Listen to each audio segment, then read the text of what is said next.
ন্যারেশনের আর একটা ক্লাস যেটা হচ্ছে কমান্ড বা রিকোয়েস্ট, যেটাকে তোরা ইম্পারেটিভ সেন্টেন্স বলিস, মানে যে ধরনের বাক্যগুলোর মধ্যে আদেশ, অনুরোধ, উপদেশ থাকে, সেই ধরনের কিছু আমাদের বাক্য থাকে যেগুলোকে আমরা ন্যারেশন চেঞ্জ করি বা ডাইরেক্ট করি বা ইনডাইরেক্ট করি। তাহলে এই ধরনের কিছু বাক্য আমরা শিখবো আজকে। দেখো, আমি প্রথমে কিছু বাক্য লিখি যে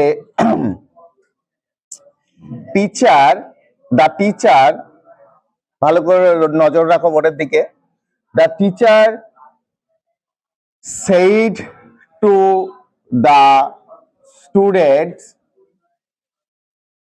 comma inverted comma শুরু, open your book। ভালো করে নজর রাখো, বাক্যটা কি লিখেছি দেখো। Teacher said to the student, open your book।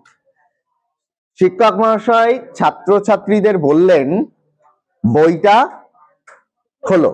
ঠিক আছে, বইটা খোলো। তাহলে এই যে বিষয়টা দেখো, আমরা এতক্ষণ আগে যা ন্যারেশন শিখেছিলাম প্রত্যেকটা কিন্তু আরএস হয় সাবজেক্ট, না হয় ডব্লিউএস ওয়ার্ড বা অক্সিলারি, অর্থাৎ সাবজেক্ট দিয়ে শুরু হয়েছে। কোনো সময় সাবজেক্ট সরাসরি সাবজেক্ট দিয়ে শুরু হচ্ছিল আরএসটা অ্যাসার্টিভ সেন্টেন্সে। ইন্টারোগেটিভ সেন্টেন্স যখন করেছিলাম তখন সাবজেক্টের আগে একটা অক্সিলারি বা ডব্লিউএস ওয়ার্ড দিচ্ছিল। কিন্তু এবার দেখো এখানে যে আরএসটা আছে, এই আরএসটা কিন্তু এখানে কি দিয়ে শুরু হয়েছে? ওপেন ভার্ব দিয়ে শুরু হয়েছে। এখানে স্টার্ট উইথ কি? ভার্ব প্লাস আমি রিমেনিং রাখছি, মানে ওটা অবজেক্ট রাখছি।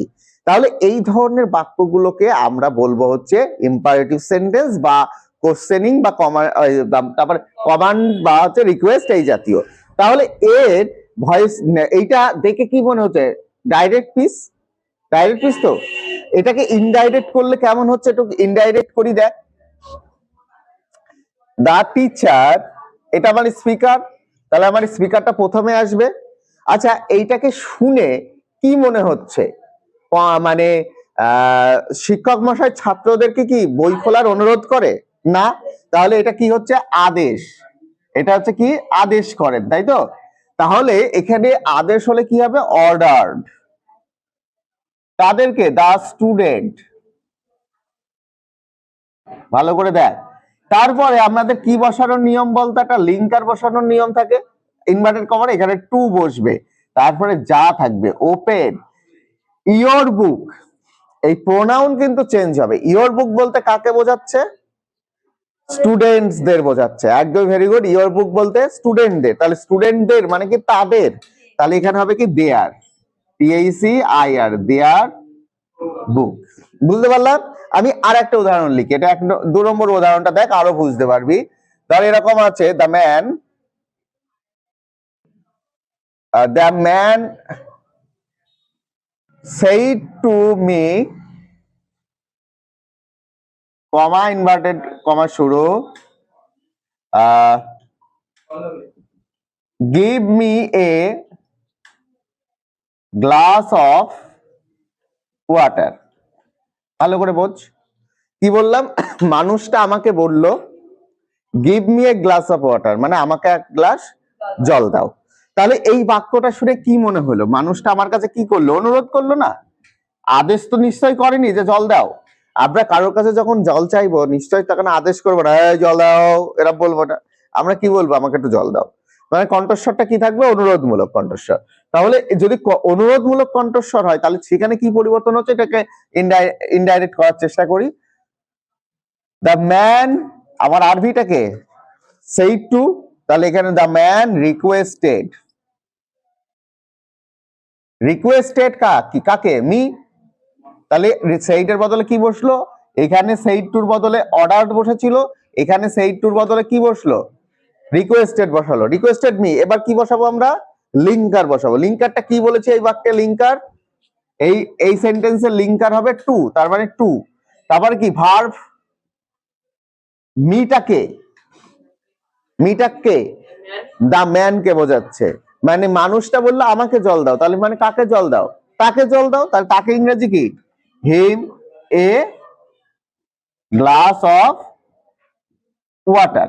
এবার দেখো এই জায়গাটায় আমরা এর আগে যতগুলো ক্লাস করেছি সেই ক্লাসে আরভি কিন্তু ফিক্স থাকতো, আরভিটা ফিক্সড, কিন্তু এখানে দেখো দুটো বাক্য লিখেছি, দুটো বাক্যের দুরকম আরভি হয়েছে, এক জায়গায় অর্ডার লিখেছি, এক জায়গায় রিকোয়েস্ট লিখেছি।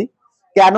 কারণ আমরা যে আরএসটা আছে, আমাদের যে আরএসটা থাকে, এই যে আরএসটা, এই আরএস এর ভিতরে অর্থাৎ রিপোর্টেড স্পিচের ভিতরে যে বাক্যটা দেওয়া হয় সেই বাক্যটা পড়ে বুঝতে হবে সেই বাক্যটা অনুরোধমূলক বাক্য না হচ্ছে তোর আদেশমূলক বাক্য না হচ্ছে উপদেশমূলক বাক্য, এইগুলো বুঝতে হয়। তাহলে আমাদের এখানে আর ইনডাইরেক্ট করার সময় কিছু আরভি পরিবর্তন করতে হয়। তাহলে আমরা এখানে লিখতে পারি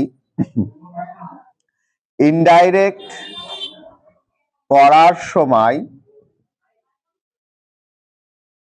আরভি পরিবর্তন। কি পরিবর্তন সেটা আমি এখানে লিখে দেবো। যদি অনুরোধ হয়, অনুরোধ হলে কি হবে? রিকোয়েস্ট অথবা রিকোয়েস্টেড, টেন্স অনুযায়ী, তাই তো? কেন রিকোয়েস্টেড হবে? যদি বাক্যটা পাস্ট টেন্সে থাকলে তাহলে রিকোয়েস্টেড হবে। যদি আদেশ দেয়, আদেশ হয়, মানে আদেশমূলক বাক্য হয়, তাহলে হবে অর্ডার অথবা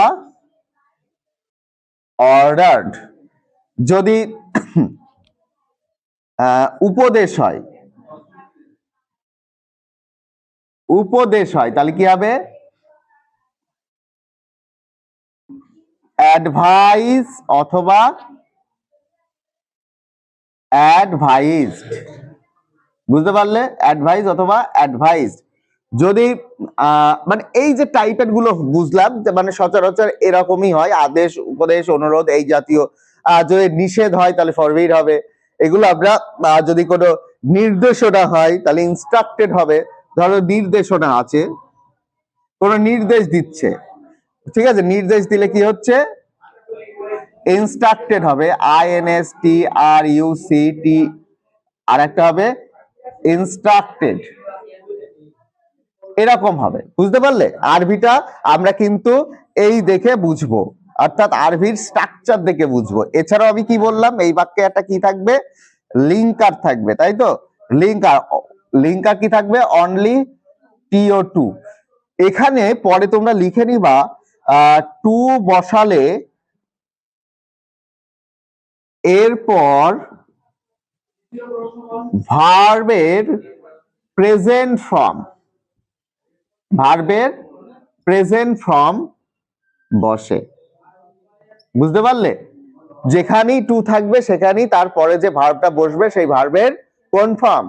প্রেজেন্ট ফর্ম। যেটা তার মানে আমরা এখানে লিখতে পারি যে টু প্লাস V1, তাই তো? টু প্লাস কি V1 বসে। দেখ এখানে যে ভার্বটা বসিয়েছি টু, এই যে টু গিভ, ভালো করে বলছে, এই গিভটা কিন্তু এখানে V1 এ আছে। এখানে ওপেন, ওপেনটাও কিন্তু V1 এ আছে। তার মানে আমরা এখান থেকে বুঝতে পারলাম যে এই ধরনের সেন্টেন্স যদি আমাদের ন্যারেশন সেন্স আসে, সেটা যদি তোমার ডাইরেক্ট থেকে ইনডাইরেক্ট যদি করতে দেওয়া হয়, তাহলে আমরা প্রথমে রিপোর্টেড স্পিচটা দেখব, সেখানে এইগুলো আছে কিনা দেখব, মানে এইরকম থাকে, সেটা আদেশ না অনুরোধ না উপদেশ দেখব। যদি আদেশ দেয় তাহলে আমরা আরভি অর্ডার ইউজ করব, এবং মানে এরকমই আরভিটা দেখে নিয়ে ইউজ করব। আর কি আমাদের যে লিঙ্কার, আমরা আগের সেন্টেন্স গুলো যেরকম দ্যাট ইউজ করেছি, ইফ ইউজ করেছি, এই সেন্টেন্সে আমরা কি ইউজ করব? লিঙ্কারটা টু ইউজ করব। কি ইউজ করব? TO2। বুঝতে পারলাম? এবার এখানে যদি কিছু না সূচক বাক্য থাকে, যেরকম আমি এখানে 3 নম্বর উদাহরণটা লিখতে পারি। ধরো ফাদার said to his, ভালো করে বোঝো, to his son, father said to his son, এটা একটু দেখে নে, কমা, ইনভার্টেড কমা শুরু, don't run in the sun now। এই যে স্টুডেন্টরা তার, না সরি, ফাদার তার ছেলেকে বলল, কি বলল? যে তুমি হচ্ছে রোদে এখন দৌড়িও না। তাহলে এইটাকে আমরা কিভাবে করব? মানে বাবা তার সন্তানকে কি করছে? মানা করছে না?